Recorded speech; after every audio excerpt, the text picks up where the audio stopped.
두통은 스트레스가 많고 생활이 불규칙적인 현대인들에게 혹시 여러분도 팔이나 다리, 등이나 가슴, 배 부위에 소아청소년 비만은 사실 전 세계적으로 이 소아청소년 이 다낭성 난소 증후군이 증상이 굉장히 다양하게 세상에 수없이 많은 병이 있는 것처럼 그 병을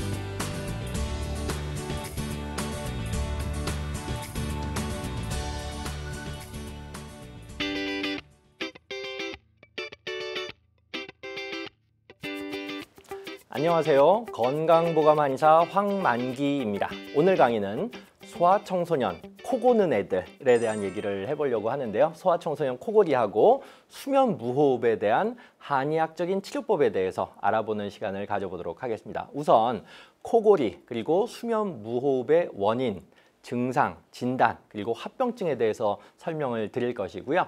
어린이 코골이 그리고 수면 무호흡 치료에 있어서의 골든타임 그리고 한의학적인 치료법, 구강호흡의 위험성, 왜 위험한지 이런 것들을 하나씩 말씀을 드려보도록 하겠습니다. 그럼 오늘 강의 시작하겠습니다.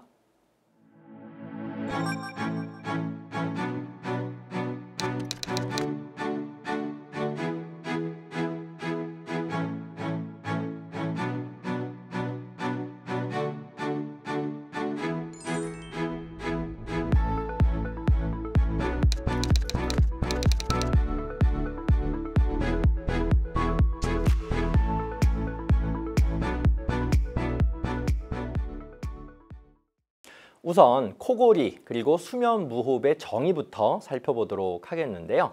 코골이, 스노어링이라고 이제 영어로는 표현하는데 이 코골이라고 하는 거는 수면하고 있을 때, 그러니까 잠자고 있을 때 호흡의 기류가 여러 가지 원인으로 인해서 좁아진 기도를 지나면서 이완된 연구개와 구개수 등의 주위 구조물의 진동을 일으켜서 이렇게 떨려서 발생되는 호흡 잡음이다. 이렇게 이해하시면 되는데요. 연구개가 그럼 뭐냐? 입 천정에서 비교적 좀 연한 그 뒤쪽 부분을 얘기하는 것이고요. 아까 제가 구개수라고 했는데 구개수라고 하는 건 목젖이라고 표현하기도 합니다. 그 구강 연구개의 중앙 아래에 좀 늘어진 모양으로 현옹수라고도 하죠. 어쨌든 이런 연구개하고 구개수 등의 주위 구조물의 이 진동, 떨림을 일으켜서 발생되는 호흡 잡음이 바로 코골이다. 이렇게 이해하시면 좋을 것 같아요. 자, 그럼 수면 무호흡은 뭐냐? 말 그대로 잠자는 동안에 호흡을 잘 안 하는 거, 호흡이 갑자기 멈추는 거, 이걸 수면 무호흡이라고 하는 건데 수면 중에 호흡 정지, 그러니까 숨 쉬는 게 정지된 상태가 빈번하게 발생하는 것 이렇게 이제 정의할 수가 있고 이런 상황이 되면 이게 수면을 못 취하게 되니까 주간 졸음, 그러니까 낮에 계속 꾸벅꾸벅 조는 거죠. 이런 이제 수면 장애의 원인이 되기도 합니다. 또한 이 수면 무호흡으로 인해서 수면 중에 유발되는 저산소증, 그러니까 요 저산소증이 사실은 굉장히 문제가 되는데 다양한 심혈관계 그리고 호흡기계 합병증을 유발할 수가 있습니다. 일반적으로 1시간에 10초 이상의 무호흡이 5번 이상 반복이 되거나 7시간 동안에 30회 이상 이 무호흡이 나타날 때 수면 무호흡증이다. 이렇게 의학적으로 진단을 하게 됩니다. 두 번째로는 이 코골이하고 수면 무호흡의 원인에 대해서 살펴보도록 하겠는데요. 현재 코골이와 수면 무호흡의 발생 과정에 대한 많은 과학적인 연구가 진행이 되고 있고 여러 연구 결과들이 이 학계에 계속 보고가 되고 있는데요.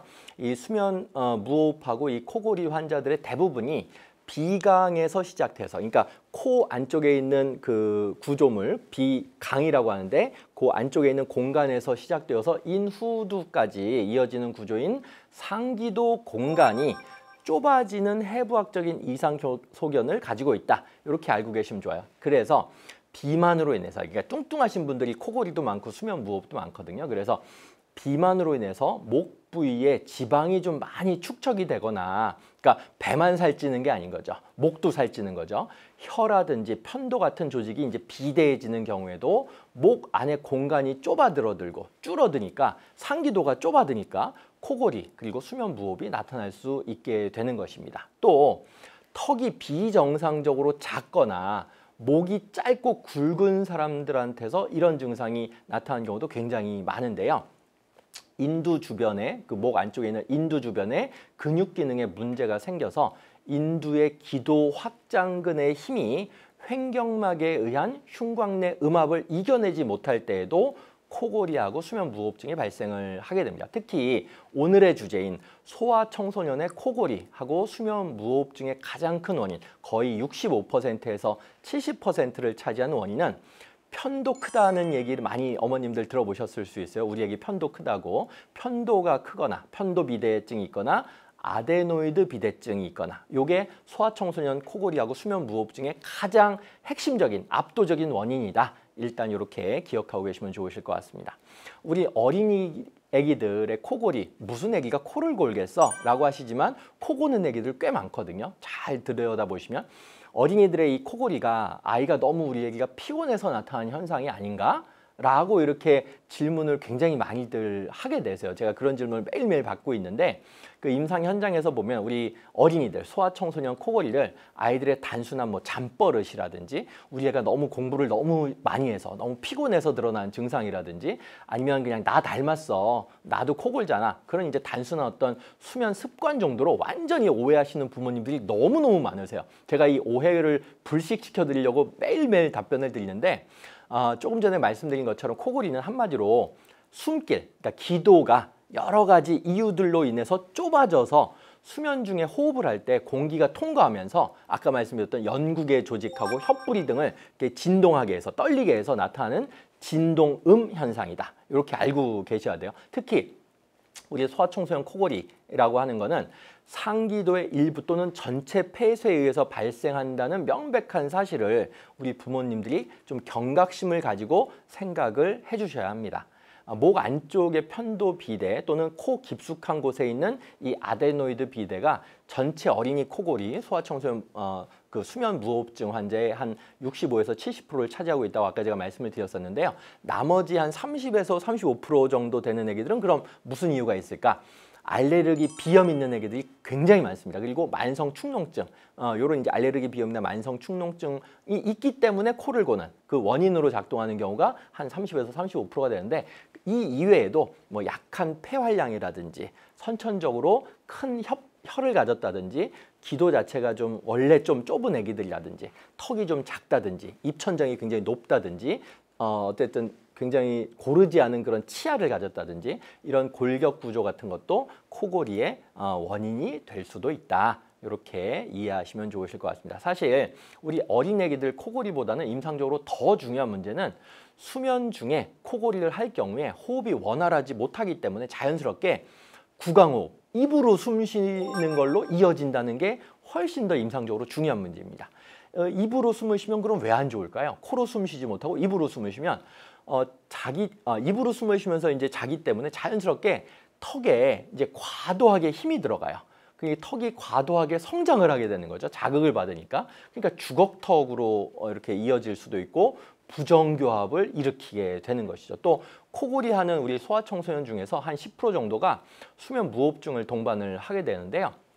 코골이 증상을 보이는 아기들 모두 수면 무호흡증이 있는 것은 아니다. 이렇게도 알고 계시면 좋으실 것 같아요. 하지만 우리 미국의 소아과학회에서 발표한 자료에 의하면 일주일에 3번 이상 코골이가 만성적으로 나타나고 있는 아기들 같은 경우에는 소아청소년 의료 전문가 진찰을 반드시 고려해야 된다고 강력히 권고를 하고 있습니다.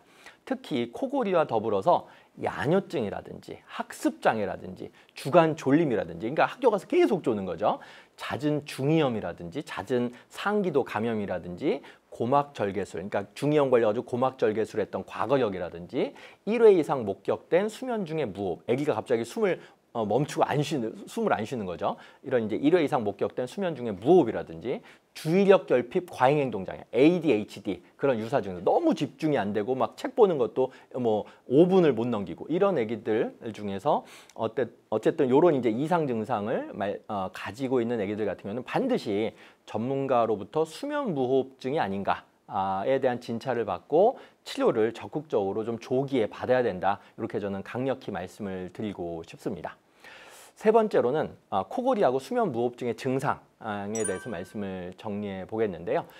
수면 중에 이 코골이, 무호흡, 불면증 등의 증상이 나타나게 되고 소아청소년 특히 야뇨증, 아까 잠깐 말씀드렸던 그 밤에 소변 실수를 하는 거죠. 야뇨증이 너무 잘 동반이 돼요. 그리고 성인은 야간에 깨어나서 꼭 한 번씩 이제 화장실 가게 되는 야간 빈뇨 현상. 그리고 식도 역류, 그리고 과다한 말, 땀을 계속 많이 흘리게 되는 거죠. 백엔리트 완전히 적실 정도로 땀 흘려요. 뭐 이런 애기들 중에 코골이 동반된 애기가 너무 많거든요. 그리고 잠꼬대를 너무 심하게 한다든지, 그리고 심한 경우에는 몽유병 아시죠? 계속 나도 모르게 깨어난 다음에도 의식도 그 기억을 못 하는데 계속 집을 막 이렇게 돌아다니는 어머님들이 굉장히 그 애기들 한번 몽유병 나타나는 어머님들이 엄청 스트레스 받으시는데 이런 것들도 수면 무호흡이나 코골이 증상 같은 거의 하나의 유형으로서 나타날 수 있다. 또 산소 포화도가 많이 저하되면 아까 이제 저산소증을 말씀을 드렸었는데 이 어쨌든 산소 포화도가 혈중에 많이 저하가 되게 되면 상체를 일으켜서 반쯤 앉은 자세를 취하게 되기도 하고요. 호흡을 하다가 갑자기 이렇게 확 쓰러지는 그런 증상이 나타날 수도 있고 우리 소아청소년 아기들 같은 경우에는 입으로 숨을 쉬는데 그러니까 구강호흡을 하게 된다는 말씀이죠. 목 안에 뭔가 이렇게 막혀가지고 가까스로 숨을 쉬는 헐떡이는 그런 모습을 보이기도 합니다.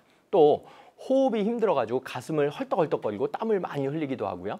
똑바로 누우면 숨쉬기가 더 어렵기 때문에 숨을 쉬기 위해서 몸을 자주 이게 뒤척이는 거죠. 우리 애기 잠버릇이 너무 나빠요. 맨날 뒤척이면서 자요. 그러면 코골이가 있지 않나, 무호흡이 있지 않나 꼭 체크를 하셔야 된다는 얘기입니다. 온 방안을 사방을 돌아다니면서 막 이렇게 자는 애기들 코골이 있는지 확인하셔야 된다는 얘기죠. 낮 동안에 주간에는 이제 만성적인 피로감이 있겠죠. 왜냐하면 숙면을 못 취하니까 계속 이제 졸고 학교에서 이제 지적받고 우리 애기 좀 일찍 재우시라고 선생님한테 이제 우리 부모님들이 타박받기도 하고 성격이 변화된다는 특징도 있습니다. 즉 공격적인 성격, 짜증 폭발하는 성격, 그러니까 별거 아닌데 막 굉장히 예민하게 반응하는 성격, 그리고 굉장히 불안해하고 우울 반응 이런 것들도 생길 수가 있는 거예요. 그리고 성인들의 코골이와 비교되는 어린이 코골이만의 어떤 특징적인 증상들은 다음에 몇 가지로 좀 정리를 할 수가 있는데요. 한 3가지 정도로 정리를 해볼 수가 있을 거예요. 첫 번째는 잘 때 구강호흡을 한다. 이게 이제 대표적인 특징이고요. 두 번째는 잘 때 호흡음과 함께 잡음이 섞인 코골이를 한다. 그러니까 이상한 소리가 이제 자꾸만 이렇게 뭐 섞여서 들리는 거죠. 삑삑거리는 소리가 들리기도 하고. 세 번째는 성인 코골이 소리는 수면 중에 가끔씩 나타나는데 아기들 코골이는 대부분 지속적으로 이어집니다. 그러니까 쌕쌕거리는 소리가 아니고 코골이가 밤새도록 지속되는 거죠. 그러니까 어머님들도 굉장히 예민해 하시는 경우도 많은데 어쨌든 이런 것들이 성인에 대비되는 아기들의 코골이의 특징이다. 이렇게 기억하고 계시면 좋으실 것 같습니다. 네 번째로는 코골이하고 수면 무호흡의 진단에 대해서 말씀을 드려보겠는데요. 우선 과거력 또는 현병력을 통해서 먼저 진단을 하게 되는데 본인이나 가족들을 통해서 증상을 듣고 진단을 할 수가 있습니다. 낮 시간 동안 얼마나 졸리는지에 대한 그러니까 주간 졸음증 아까 말씀드렸는데 그런 문진을 통해서도 코골이나 수면 무호흡의 심한 정도를 좀 체크를 해볼 수가 있고요. 진짜 심한 경우에는 그 자기가 코골이 때문에 이제 아기가 코골이 때문에 와가지고 이제 진찰을 하려고 어머님하고 얘기하고 있는데 아기가 계속 꾸벅꾸벅 졸거나 아니면 성인분 같은 경우에도 나 코골이 때문에 왔어요 그러는데 제가 막 이렇게 설명하고 있는데 갑자기 이제 꾸벅꾸벅 이렇게 조시는 분들도 있어요. 어저께도 그런 환자가 있었는데 어쨌든 나도 모르게 그냥 갑자기 이제 잠이 확 쏟아지는 그런 것들이 코골이하고 연관된 경우가 상당히 많으니까 이 주간졸음증도 단순한 피곤함이 아닐 수 있다라고 생각을 하셔야 되는 거고요. 신체 검진을 통해서 체중이나 뭐 BMI 지수를 측정을 하거나 외양, 특히 이제 아까 얼굴 그리고 목의 모양을 좀 관찰을 하고 비내시경을 통해서 비강을 좀 관찰을 하고 구강 조직을 관찰을 하고 인두나 후두를 좀 검진을 병행을 하게 되면 주되게 나타내는 어떤 유발 원인을 파악을 해낼 수가 있습니다. 그리고 정확한 수면 평가를 위해서 수면다원 검사 요새들 많이 하시거든요. 네, 수면다원 검사를 실시하게 되기도 하는데요. 이 병원에서 하룻밤 자면서 수면의 전 과정을 조사하는 게 바로 이 수면다원 검사입니다. 자는 동안에 호흡이나 맥박, 움직임, 코골이, 그다음에 혈중의 산소, 포화도, 그다음에 뇌파 같은 것들을 종합적으로 측정을 하게 되고요. 그 이외에도 뭐 기도의 폐쇄 부위를 파악하기 위한 검사 같은 것들을 동시에 같이 시행을 할 수도 있습니다. 기도의 폐쇄 부위를 확인하기 위해서 비인두 섬유경이 있거든요. 비인두 섬유경을 이용해서 인두부에서 어떤 부위가 좀 주로 막히는지를 직접 관찰하거나 방사선 투시 검사를 통해서 확인을 하기도 합니다. 아까 제가 합병증 말씀드렸는데 5번째로는 이 코골이하고 수면 무호흡의 합병증에 대해서 제가 뭐 경고 말씀이라고 할까요? 어쨌든 주의 말씀을 좀 드리고자 합니다.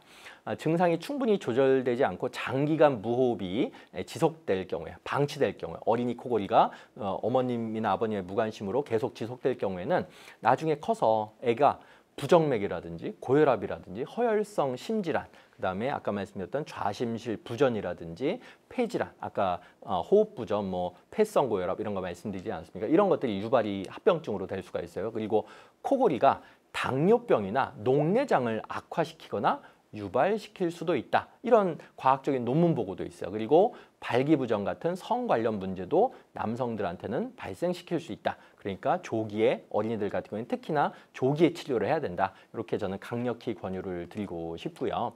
6번째로는 어린이 코골이 그리고 수면 무호흡 치료에 있어서의 골든타임, 저는 꼭 말씀을 드리고 싶은데요.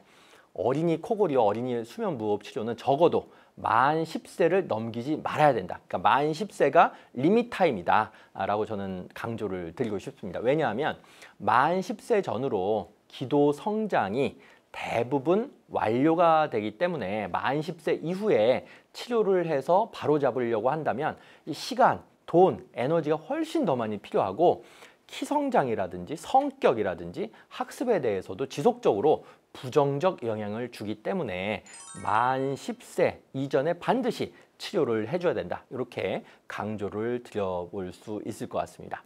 우리 어린이들 코골이, 어린이 수면 무호흡증을 조기에 발견해서 조기에 만 10세 이전에 적극적으로 치료해 줘야 하는 이유는 다음과 같은 합병증들 때문인데, 특히 어린이 수면 무호흡증은 전신에 걸친 다양한 합병증을 초래할 수가 있습니다. 성장기 아이들 같은 경우에는 합병증 발생에 더욱 좀 유의를 하실 필요가 있을 것 같은데요. 좀 경각심을 좀 가지고 주의를 해서 치료를 해주셔야 될 것 같습니다. 이번에는 어린이들의 코골이 그리고 수면 무호흡에 대한 한의학적 치료법에 대해서 말씀을 드려보려고 하는데요. 어린이 코골이 그리고 소아청소년 수면 무호흡의 한의학적인 원인은 결국 습담 그리고 열독, 이게 두 가지의 대표적인 원인입니다. 이 두 가지가 원인이 되는 경우가 대부분인데요. 체질적으로는 소양인 그리고 열태음인 소아청소년들에게서 코골이하고 수면 무호흡증 그리고 구강호흡이 다발하는 그런 경향성이 매우 높습니다. 따라서 인후부, 그러니까 목 뒤쪽에 만성적인 염증이나 붓기, 부종이죠. 그리고 노폐물 배출을 도와주고 호흡기 면역력을 강화시켜주는 한의학적인 체질 개선 치료가 근본적인 체질 개선에 상당히 도움이 됩니다. 코골이하고 수면 무호흡증 그리고 구강호흡을 개선하는 대표적인 한약 처방은 양격산화탕이라고 하는 처방이 아주 유명한 코골이 처방이 있어요. 양격산화탕 그리고 가감 양격산, 이 두 가지 처방이 아주 핵심적인 코골이하고 수면 무호흡증 어린이들에 있어서의 아주 구강호흡을 개선하는 아주 대표적인 처방인데요. 물론 코와 목 주위의 일반 호침 치료를 같이 병행하면 훨씬 더 좋아진다. 이렇게 이해하시면 좋으실 것 같습니다.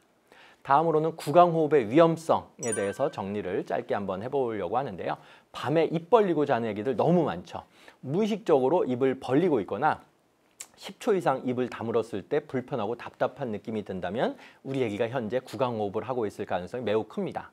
이렇게 구강호흡을 하는 것이 왜 위험한지, 또 어떤 질병을 구체적으로 유발할 수 있는지 좀 더 자세하게 구체적으로 말씀을 드려보도록 하겠습니다. 코는 호흡을 위한 여과장치입니다. 입이라고 하는 것은 코와 달리 공기 정화장치, 여과장치 기능이 없어요. 그래서 공기의 온도하고 습도를 조절할 수가 없기 때문에 공기 속의 먼지와 세균에 쉽게 노출이 됩니다. 구강호흡을 하게 되면. 그리고 기관지하고 폐가 차고 건조해져서 여러 가지 질병에 걸리게 되는데요. 우선 구강질환에 걸리기 쉽습니다. 입으로 숨을 쉬면 공기 속의 세균이 당연히 입 안으로 침투하고 살균제 역할을 하는 침이 마르면서 구강질환에 취약하게 되는 것인데요. 충치, 잇몸병의 원인이 되고 혀에 설태가 끼고 구취가 생기게 되는 거죠. 두 번째로는 호흡기 질환으로 굉장히 잘 이어집니다. 구강호흡을 하면 차고 건조한 공기가 세균과 섞여서 기관지로 바로 들어오는 거죠. 이를 계속 방치를 하게 되면 감기는 물론이거니와 편도염, 인후염, 기관지염 등 호흡기 질환에 걸릴 위험이 커지고 폐렴으로도 발전을 할 수가 있습니다. 세 번째는 안면 근육에도 문제를 일으킬 수가 있습니다. 숨을 쉬기 위해서 항상 입을 벌리고 있으면 구강호흡을 하면 안면 근육이 처지고 얼굴 변형이 오게 되는 거죠. 특히 어릴 때부터 구강호흡을 했다면 얼굴이 아까 이제 말상이라고 말씀드렸는데 길어지고 아데노이드형 얼굴, 그러니까 이 턱이 이렇게 앞으로 좀 돌출된 그런 아데노이드형 얼굴이나 안면 비대칭 같은 것들이 될 수가 있고 치열 문제나 부정교합이 발생할 수도 있다. 이렇게 기억하시면 좋고요. 네 번째는 면역 질환에도 굉장히 취약하게 됩니다. 구강호흡을 통해서 이제 정화되지 않은 공기가 우리 몸속에 그대로 들어오게 되면 면역계에 굉장히 무리가 가게 돼요. 그래서 면역력이 떨어지면은 당연히 아토피라든지 비염, 결막염 같은 알러지 질환에도 굉장히 취약해지고 코로나 바이러스를 비롯한 각종 바이러스 감염 질환에도 매우 약해지게 됩니다. 정상적인 호흡을 방해하는 뭐 비염이나 축농증과 같은 만성적인 원인 질환을 제대로 때를 놓치지 말고 치료를 하면서 평소에 코를 사용해서 깊고 천천히 숨을 쉬면서 올바른 호흡을 생활하는 노력이 꼭 필요하겠습니다. 오늘은 소아청소년의 코골이와 수면 무호흡에 대해서 전반적으로 알아보는 시간을 가졌고 한의학적으로는 어떤 처방이 도움이 되는지에 대해서도 정리를 해서 말씀을 드려보았습니다.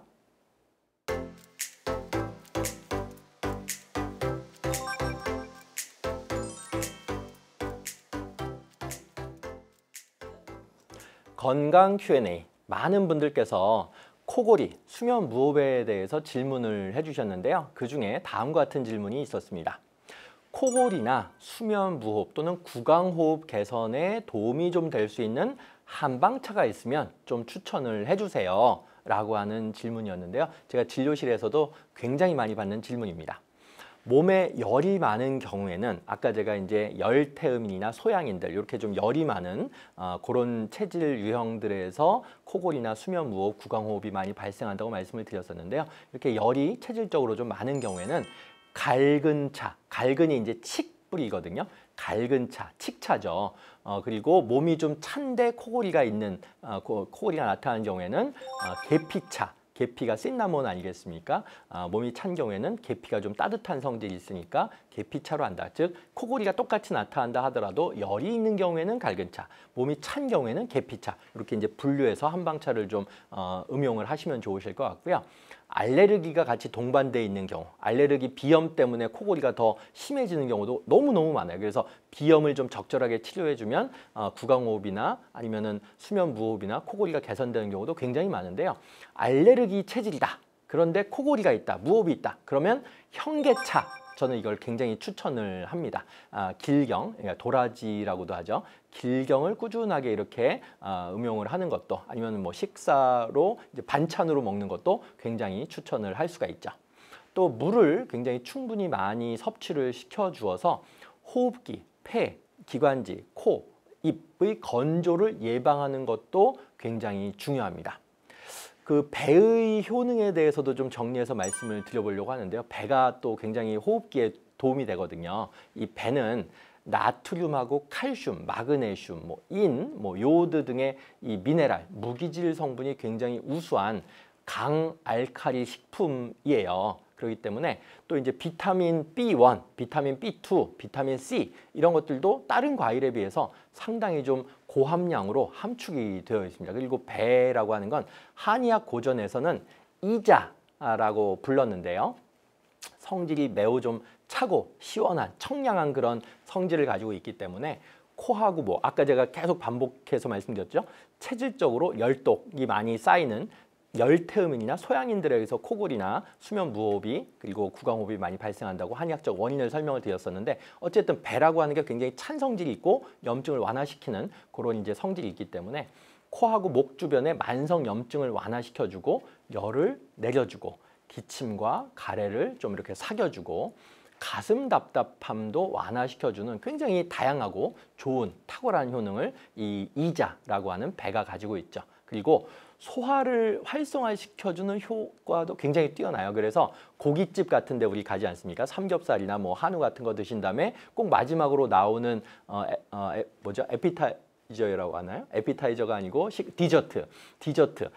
기름진 음식을 먹고 난 뒤에 좀 불편해지기 쉬운 속을 좀 편하게 만드는 그런 작용을 위해서 디저트로 이제 배를 많이 내오는 이유가 바로 이런 이유 때문입니다. 그리고 그래서 이제 아까 말씀드렸던 것처럼 고깃집에서 후식으로 늘 배가 많이 나오고 있죠. 코골이나 수면 무호흡 또는 구강호흡을 하는 아이가 있다면 배를 좀 강판으로 갈아서 배즙을 만들어 주시면 상당히 효과가 좋다. 이렇게 기억을 하고 실천을 하시면 도움이 되실 것 같습니다.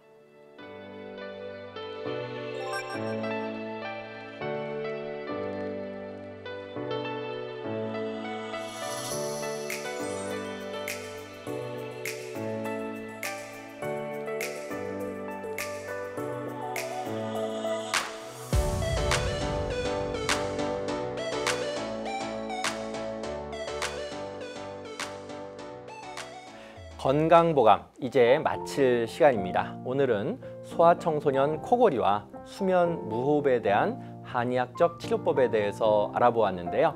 코골이나 수면 무호흡 또는 구강호흡을 하는 소아청소년 어린이가 있다면 배를 갈아서 제가 마지막에 말씀드린 것처럼 배를 갈아서 배즙을 만들어 주시거나 갈근 차, 계피차 이렇게 체질에 따라서 좀 나눠서 섭생을 시켜주시거나 알레르기 체질인 경우에는 현개차 이렇게 좀 준비해 주시거나 도라지차 같은 것들을 섭취하면 도움이 된다. 다시 한번 정리해 볼 수가 있을 것 같고요. 무엇보다도 물을 충분히 많이 먹여주셔서 호흡기의 건조를 예방하는 것도 매우 중요하다. 이렇게 정리해서 말씀을 드렸었습니다. 다음 시간에도 함께 하시면서 더욱 건강해지시기를 바라겠습니다. 감사합니다.